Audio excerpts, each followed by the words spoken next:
माताओं ने देश को समर्पित किया था।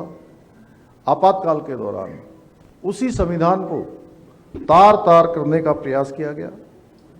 कांग्रेस ने अपनी सत्ता को बचाने के लिए लोकतंत्र को बंधक बनाया, संविधान की गला घोटने का घोर अपराध किया और उस वक्त सारे अधिकार छीन लिए गए।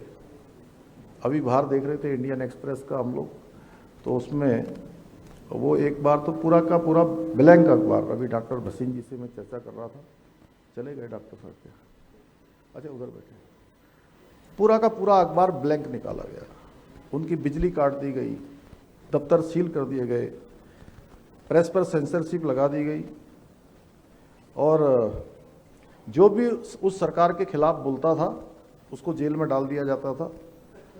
जयप्रकाश नारायण जी, अटल बिहारी वाजपेयी जी, लाल कृष्ण आडवाणी जी, ऐसे राष्ट्रभक्तों को अपराधियों की तरह सलाखों के पीछे डाल दिया गया।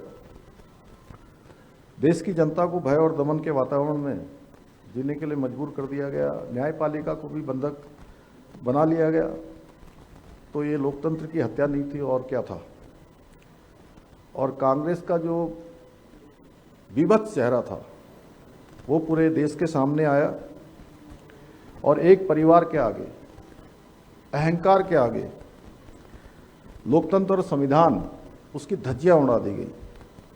लेकिन कांग्रेस ये भूल गई कि भारत की भूमि है, ये सनातन की भूमि है, ये आस्था और श्रद्धा की भूमि है। और हम कहते हैं कि देवभूमि उत्तराखंड तो है ही है, लेकिन ये पूरी भारत भूमि वैसे देवभूमि है। और यहाँ की जनता कभी तानाशाही को स्वीकार नहीं करती है, इसलिए जनता ने अपने वोट की ताकत से लोकतांत्रिक तरीके से इस प्रकार की अहंकारी, अत्याचारी, अन्यायी करने वाली सत्ता को उखाड़ फेंका और ये साबित कर दिया कि भारत में सत्ता एक परिवार की बपोती नहीं है, बल्कि उसकी असली मालिक कोई है तो देश की जनता जनार्दन है। भाइयों बहनों, आज कांग्रेस के लोग आप देखते होंगे हाथ में संविधान की प्रति लेकर ढोंग करते हैं, जगह जगह पर संविधान दिखाते हैं, संसद के अंदर आते हैं संविधान दिखाते हैं और जगह जगह घूम घूम कर एक नाटक करते हैं, जबकि सभी ये भली भांति जानते हैं कांग्रेस का इतिहास ही संविधान को अक्षम करने में, उसका गला घोटने का रहा है।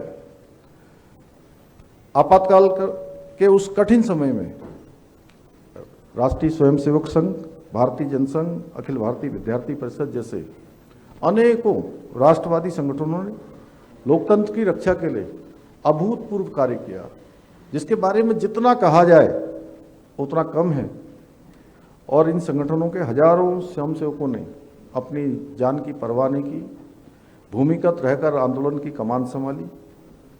अभी मैं आदरणीय प्रधानमंत्री श्री नरेंद्र मोदी जी का भी चित्र देख रहा था वहाँ पर प्रदर्शनी में, जब उन्होंने एक युवा प्रचारक के रूप में भूमिगत होकर इस आंदोलन में सक्रिय रूप से भूमिका निभाई, सिख बन के, हाँ, पगड़ी लगा के।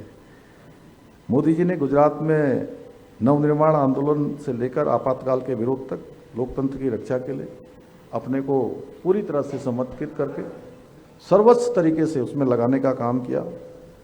और आज मुझे कहते हुए अत्यंत गर्व हो रहा है कि उसी तपन से निकलकर हमारे आदरणीय प्रधानमंत्री श्री नरेंद्र मोदी जी के नेतृत्व में केंद्र सरकार ने सेवा, सुशासन, गरीब कल्याण के शानदार 12 वर्षों का ऐतिहासिक कालखंड पूरा किया है। और इन 12 वर्षों में अनेक ऐतिहासिक कार्य देखे हैं देश ने, चाहे धारा 370 का समाप्त